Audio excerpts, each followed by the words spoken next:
All right, I'm probably going to regret this, but let's do it. Hello and welcome to C++ Weekly. I'm your host, Jason Turner. I'm available for code reviews and on-site training. And in this episode, I'm going to review my own university C++ source code from 1997 and 1998. So let's see what this 25-year-old source code looks like.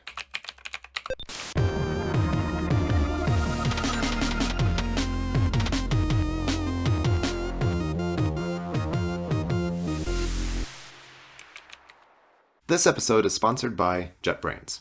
As C++ developers, we are honored to contribute to self-driving technology, simplify lives with many useful embedded devices, and support financial ecosystems. Truly, C++ is now at the essence of almost everything. But to keep up with the pace of development, we need tools that help us work quickly and effectively every day. CLion is a cross-platform IDE by JetBrains that makes this challenge its main goal, integrating code analysis, refactoring, debugging, and the best ecosystem tools natively into your day-to-day development workflows. Use CPP Weekly CLion to get 25% off at checkout when you purchase a new CLion subscription or renew your existing one.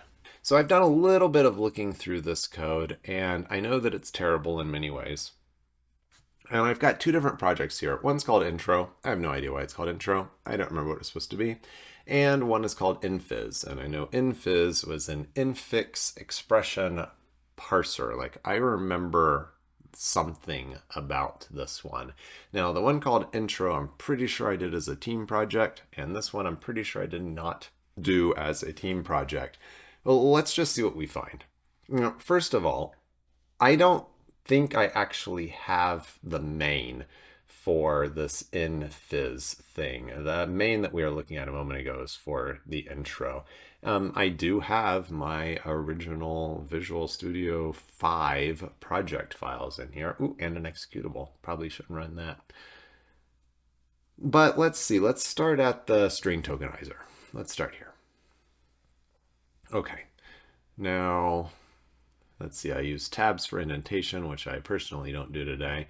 Today, I am pretty serious about saying that a header file that is a C++ header file should have a .hpp or something else to actually indicate that it is not a C header file. This header file is in no way intended for consumption by a C compiler.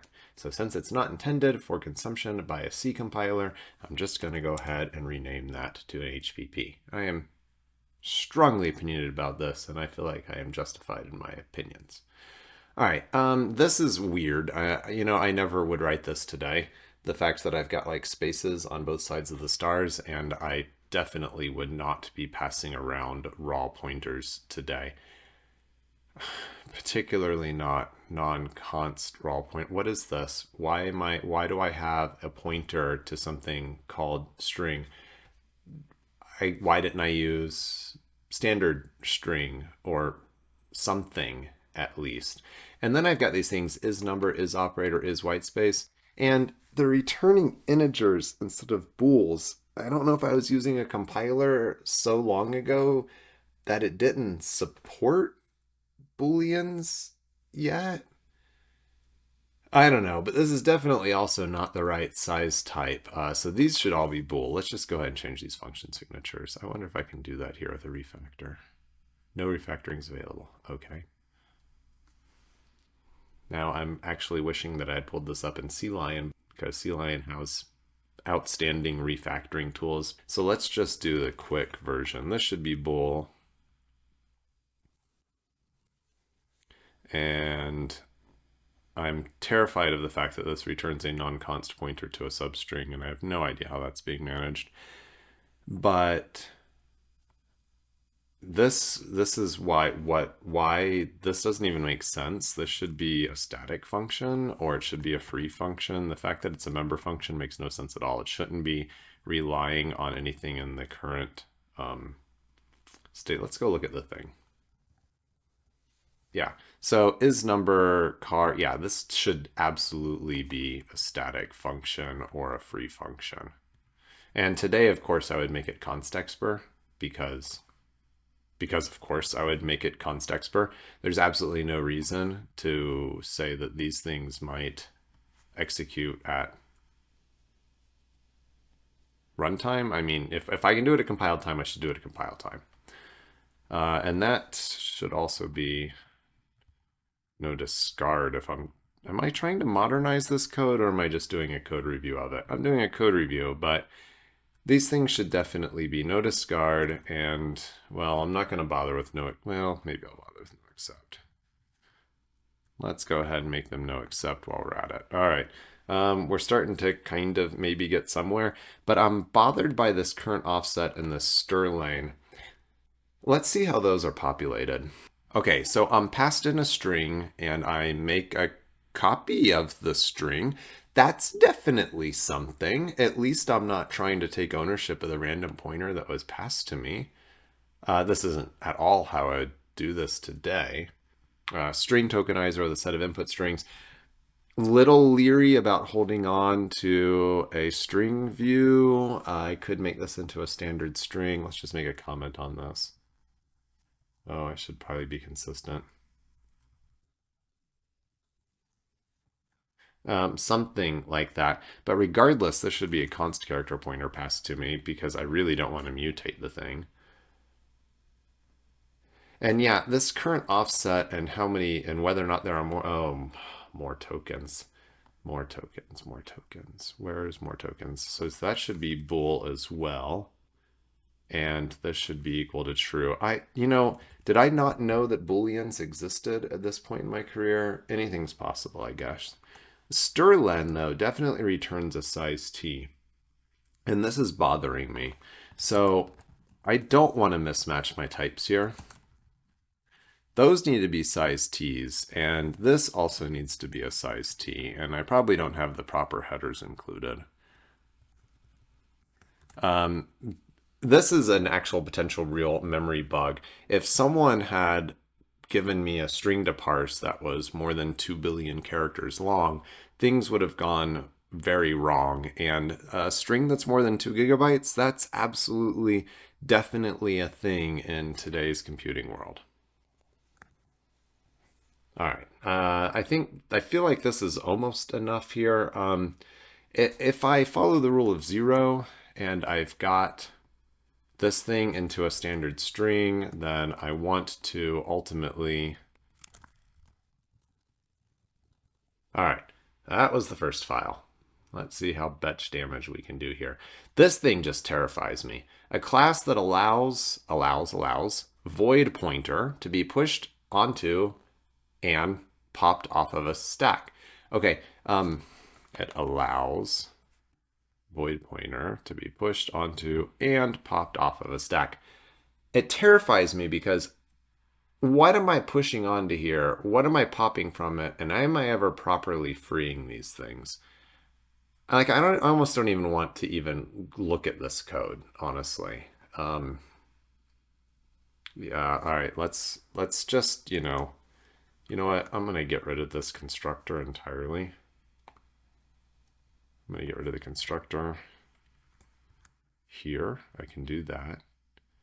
And then I am going to do a in-class initializer of that to null pointer. Now, granted, that wasn't allowed in C++ pre-98 that I'm programming in here. But let's just make sure we properly initialize all of our things, all right? And let the compiler do its job when it comes to the constructor. This is manually managing memory, and that's its whole own problem. But I made a little linked list here that is a stack, so that's something. And again, we want, let's see, peek, and so popping and ignoring the return value. And this is actually relevantly interesting because I just had someone ask about this in a YouTube comment. It's definitely a bug to call peek and ignore the return value. It is probably not a bug to call pop and ignore the return value. Is it? When I call pop, what am I doing? Let's see. When I call pop, I'm returning to return. Oh, goodness. Yeah, okay. So this also needs to be no discard.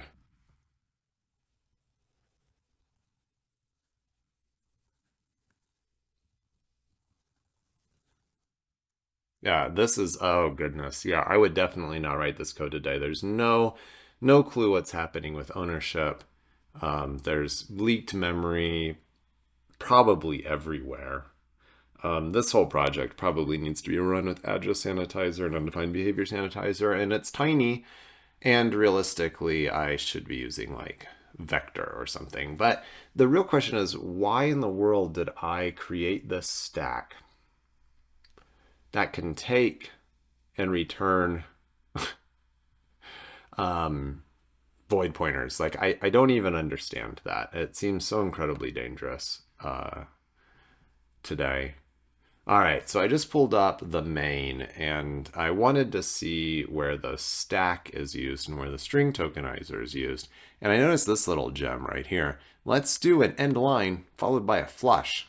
Now, if you're not paying attention at home, that is a new line followed by a flush, followed by a flush. That is absolutely, oh yeah, I must have really seriously been like trying to debug memory errors or something in this code and was like, no, seriously, please actually flush. That's, I'm not gonna let that pass right now. And I am a stickler for always using braces because it eliminates an entire class of bugs. Now, keep in mind, like, looking back at my code, this is what I did then. My coding style has evolved. I have braces today for a reason, because I've seen too many bugs that can be introduced by not having proper bracing. I would be using far more const if I could in this code. And this, oh no, wait, why? Oh, oh no. What am I doing? Oh, I was learning Java at the same time, so let's see what evaluate expression looks like. That takes a string tokenizer pointer. Can I actually pop to the implementation? Wait, what is happening? Why, what? Evaluate expression, I'm for declaring it. Okay, there's evaluate expression. So I'm taking this string tokenizer by pointer. Yep. All right, that's a memory leak on every single loop iteration. That is spectacular. Let's go ahead and construct this thing from the input. And why am I making an irrational number as a I can't let it, you know what? I just can't do it. That needs to not be a pointer. That needs to not be a pointer. Not pointers, not pointers. All right. This code doesn't compile, so we're not really expecting to see it to compile. This, by the way, my compiler is old enough that it didn't actually have namespaces yet. So all of these things like the cout, I don't have using namespace in here, but it compiled because my compiler didn't have namespaces. So, okay. Yeah. All right, so that means evaluate expression needs to be updated to take a reference, possibly a const reference, and it really, what am I doing? This makes no sense. It makes no sense. These operators and numbers should not be heap objects. That's like 4 more memory leaks per expression evaluation. And yeah, I'm not going to go through and make this compile, but so many raw pointers and memory links. And oh, look, why not? Let's just do a C-style cast. Oh, that's why I made my stack thingy a void pointer, because I wanted it to be able to work with any type. That should be a template.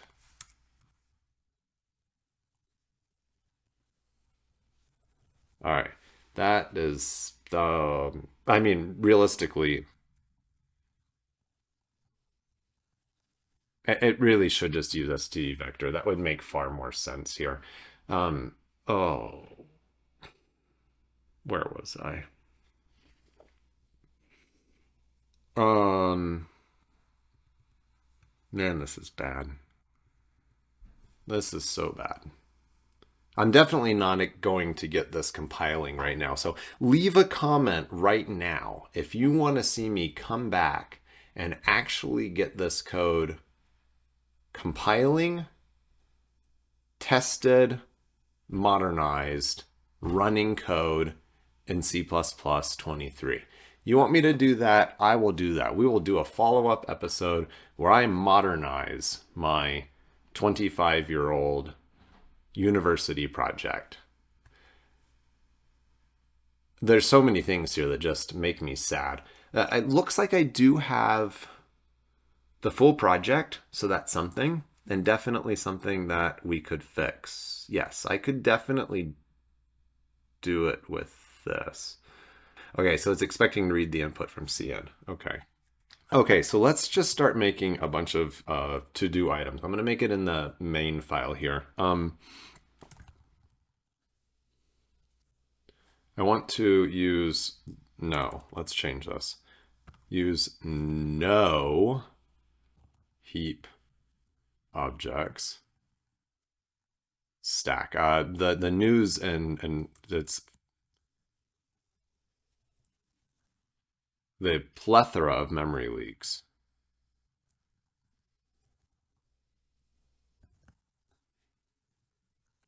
Use a template of some sort for my stack instead of void pointer. I'm sure there's undefined behavior in there.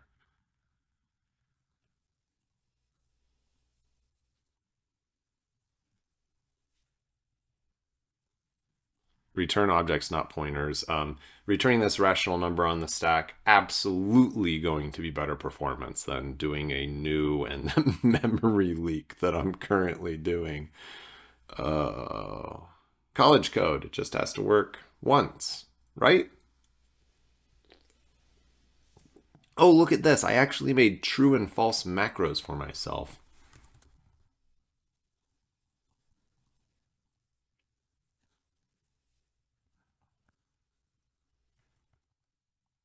Fix includes to be moderns. You might not have seen that. This right here, iostream.h. Yeah, that's definitely a little window into the C++ world. Once the language was standardized, that just became iostream and the .h was removed.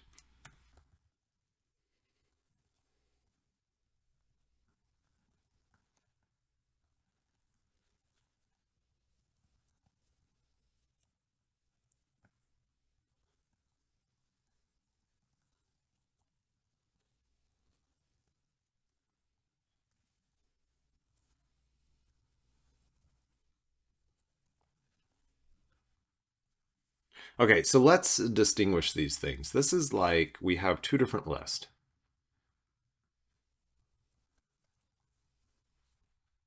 We have the things that just need to be fixed, the things that were bad practice even in 1997. Templates existed in 1997. We would have been better off returning objects, not pointers. Let's just assume that my compiler didn't support bool yet. We didn't need all of the extra flushing. Oops, and I spelled constexpert wrong. All right, so that is at a high level my code review of my 1997 project that I did on my own. Now, I've already gone longer than I expected to, so I just want to take one quick look into this 1998 project because there's a couple of things when I browsed through here that just really jumped out at me. First of all, include main.h. That's weird. I've never made a main.h since then. Yeah, I don't know. That just strikes me as very strange. Passing a quote arrays, those are just pointers. That syntax decays to a pointer, so it's meaningless in C and C++. But mismatch formatting all over the place. Am I doing space indent? Am I doing 4-space indent? Am I doing tabbed indents? That's not good. And then there's one other thing, and I want, again, you to comment on this if this looks familiar to you, because I'm wondering if this is code that ever properly compiled. Here it is. Pound include structs, pound include openraw.h. I don't have quotes. I don't know if this ever actually compiled.